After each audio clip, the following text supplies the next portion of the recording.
રાધે રાધે, જય સિયારામ. આપણે ચરિત્ર ચાલી રહ્યું છે ગયા પ્રસાદ પંડિતજીનું. ગયા પ્રસાદ પંડિતજીના ચરિત્રમાં આપણે આગળ વધીએ તો ગયા પ્રસાદ પંડિતજીમાં કેવા ગુણ હતા એ ગુણનું વર્ણન આની અંદર કરવામાં આવ્યું છે. હા, કે ગયા પ્રસાદ પંડિતજીમાં ગુણ કેવા હતા. તો અહીંયા લખે છે કે જીવનના અંતિમ ક્ષણ સુધી ગયા પ્રસાદ પંડિતજીમાં એક વાત જોવામાં આવી. તો કે કઈ વાત જોવામાં આવી ગયા પ્રસાદ પંડિતજીમાં? તો કે જાકू एक बार अपनाई लियो, फिर वामे लाख अवगुण क्यों न सही, सब सहन किए. मतलब एक बार ગયા પ્રસાદ પંડિતજી કોઈને અપનાવી લેતા તો એની અંદર લાખ લાખ અવગુણ હોવા છતાંય એ અવગુણોને સહન કરીને પણ એમને ભગવાનનું ભજન કરાયું. વાહ રે વાહ. આ ગયા પ્રસાદ પંડિતજીનો ગુણ હતો. ઘણા ચેલાઓમાં અવગુણ હોય ને તો ગુરુને ગુસ્સો આવે, બિલકુલ. અને ગુરુ બને ત્યાં સુધી એને છોડી દેવાની કોશિશ કરે કે આ ચેલાને ગમે એમ કરીને છોડી દઈએ. પણ ધન્ય છે ગયા પ્રસાદ પંડિતજીને. અનેક અવગુણો શિષ્યોમાં હોવા છતાં પણ એને ક્યારેય શિષ્યનો ત્યાગ નથી કર્યો. આજ સંતની ઉદારતા અને આજ સંતની સાચી કરુણા. ઉદારતા અને કરુણા આને કહેવાય. હા, આવી વસ્તુ છે. બધું સહન કર્યું એમને. और फिर वाकू अंतिम श्वास तक बिसारियो नहीं. અંતિમ શ્વાસ સુધી ગયા પ્રસાદ પંડિતજી એને ભૂલ્યા નથી. મતલબ એને પંડિતજી યાદ કરતા કે આ મારો છે, હો આ મારો જીવ છે, મારો જીવ છે એમ કહી અને ગયા પ્રસાદ પંડિતજી એને યાદ કરતા. વાકે दोष देखते भये हूँ अपने हृदय में धरे ही नहीं. મતલબ એમાં દોષ દેખાતા પંડિતજીને.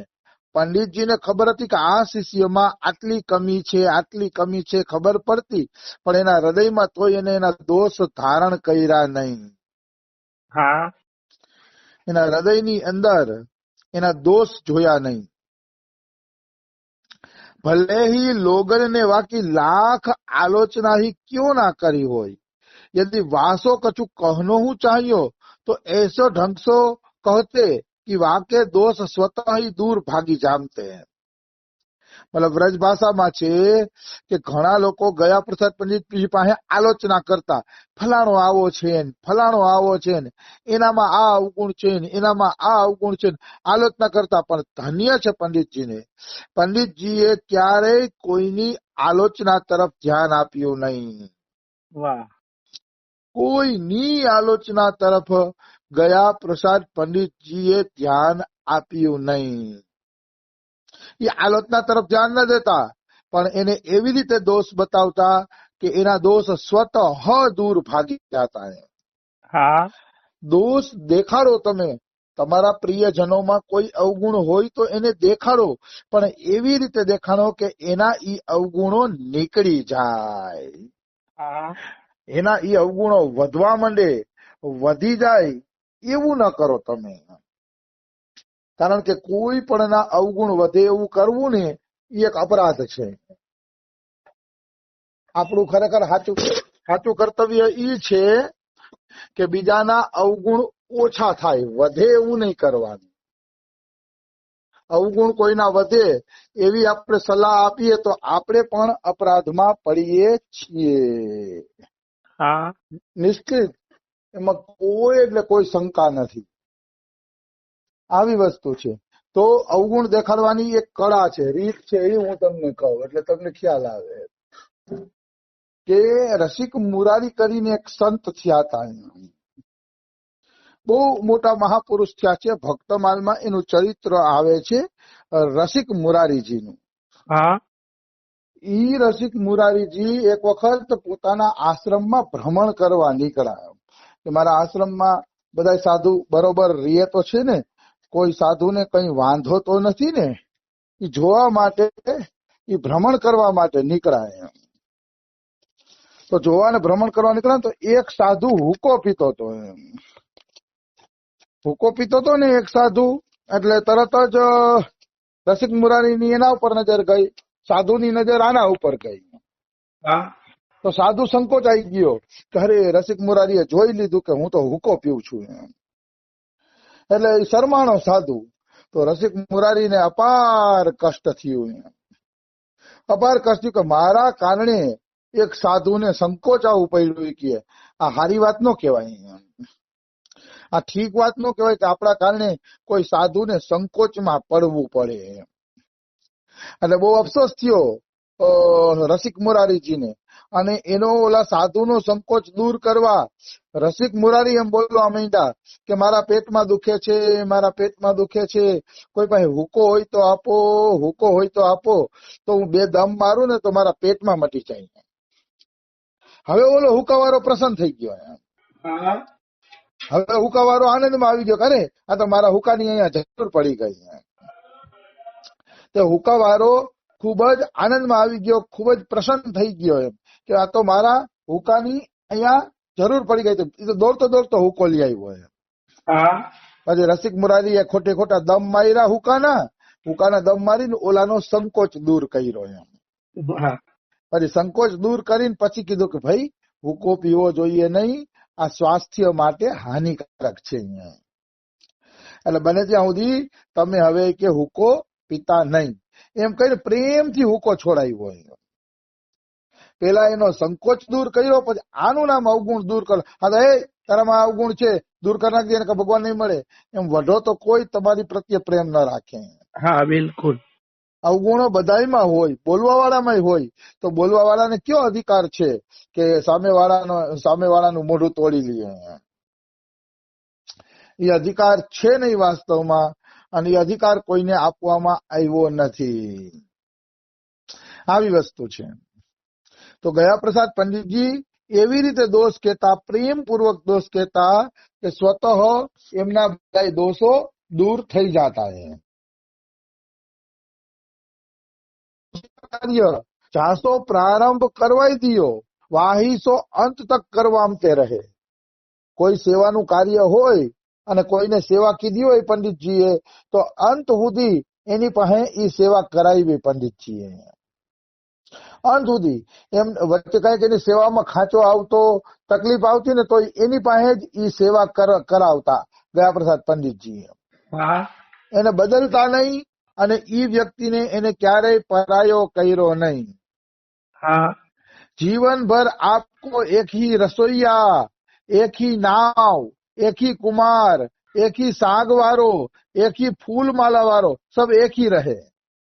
હા मतलब जीवन भर जे रसोईया पाहे रसोई बनावी એને જ રસોઈ બનાવવા દીધી. જે વાણંદ પાસે એને વાળ કપાવ્યા, ઈ વાણંદ પાસે જિંદગી ભર વાળ કપાવ્યા એને. હા એક કુંભાર પાસેથી માટલા કે એવું કઈ લીધું તો જિંદગી ભર ઈ જ કુંભાર રાખ્યો, શાક વાળો એક જ રાખ્યો અને ફૂલ માળા વાળો એક જ રાખ્યો. આવું શું કામ? આપણે પ્રશ્ન થાય ને કે આવું શું કામ? તો કે એનું હૃદય કરુણામય હોય. આજે હું અહીંથી શાક લાવું અને ગ્રાહક બની જાઉં અને પછી બીજે દિવસે બીજેથી શાક લેવા માંડું, કેવું લાગે? હા ઓલા શાક વાળાને તો એમ થાય ને કે મારો ગ્રાહક તૂટી ગયો. શાકવાળાને તો દુઃખ થવાનું જ છે કે ભાઈ મારો તો ગ્રાહક તૂટી ગયો છે. એટલે ગયા પ્રસાદ પંડિતજી મહારાજ એક જ ફૂડ વાળો, એક જ શાક વાળો, એ બધું એક જ રાખતો, એમ અલગ અલગ નહીં. આવું તો મને ગમ્યું.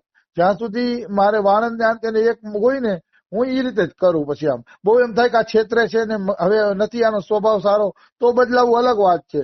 નહીં તો હું તો એક જ રાખું. મને ગમે. આપણે બોલવું તો નહીં, સમજી જાય કે ભાઈ આ રીતે વાળ કાપવા છે ના તે. હા એક જ હોવું જોઈએ. સંત બને ત્યાં સુધી કોઈને છોડે નહીં. और तो और अपने आश्रित जनन सोहू कोहनी तक हाथ जोड़ी के अत्यंत विनीत वाणी में कहते कि तुम्हें संकोच न हो तो तुम्हारे चरण में सिर धर के प्रार्थना करूं हूं જો ગયા પ્રસાદ પંડિતજીને કોઈ ચેલાને કોઈ સૂચના દેવી હોય ને તો કોણી સુધી હાથ જોડીને ગયા પ્રસાદ પંડિતજી ચેલાને સૂચના દેતા કે તને વાંધો ન હોય ને તો હું તને એક વાત કરું કે હું કોઈ ગુરુ નથી, ગયા પ્રસાદ પંડિતજી કે હું કોઈ આચાર્ય નથી, પણ હું તને આજ્ઞા નથી આપતો અને ઉપદેશ નથી આપતો, પણ પ્રાર્થના કરું છું, જો તુમસો કહું यदि वाको पालन करोगे तो तुम कुलेवे पार्षद नहीं स्वयं भगवान आवेंगे। હા मतलब चेला ने कह दे हूँ जे तमने कहूं छू ई वस्तुનું જો તમે પાલન કરી લેશો તો તમને લેવા માટે સાક્ષાત ભગવાન આવશે, પાર્ષદોય નહીં આવે, સાક્ષાત ભગવાન તમને લેવા માટે આવશે કે વાહ વાહ વાહ જો હું કહું છું ને તમે પાલન કરી લેશો તો એ ચેલાને હાથ જોડીને કહેતા હે હા तुमको छाती सो लगाई लेंगे और बड़ी कृतज्ञता और दैन्य प्रकट भय करते कहेंगे आप सबसे मेरे ऊपर बड़ी कृपा है।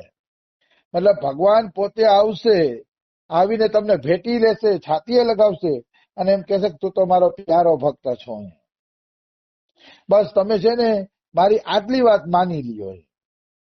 હા हमें कोई इनकी ओर चलतो दिखे तो हम वह हमें कन्हैया सो हूँ अधिक प्यारो लगे है। केवी सरस बात कही पंडितजीए કે કોઈ ભક્ત ભગવાનના માર્ગે હાલે છે તો મને કૃષ્ણ કરતાય પ્યારો લાગે છે। હા કૃષ્ણ કરતા પણ ઈ ભક્ત મારો અતિશય પ્યારો છે જે કૃષ્ણ તરફ હાલે છે। કૃષ્ણ કનૈયા તરફ હાલે તો મને ઈ એટલો પ્યારો લાગે છે। वाकू यदि संकोच न होय तो मेरो ऐसो मन करे है कि मैं वाके चरण धोई के पी लूं। दया प्रसाद जी के जो कोई जीव संकोच न करे तो हूँ तो एना चरण ने धोईने पी लऊं एवं मने मन थाय छे કે હું એના ચરણને ધોઈને પી લઉં। શિષ્યના ચરણ ધોઈને પીવાનું મન થાય ગયા પ્રસાદ પંડિતજીને તો ગયા પ્રસાદજીમાં કેવડી મોટી દીનતા હશે। હા એમ કે હું શિષ્ય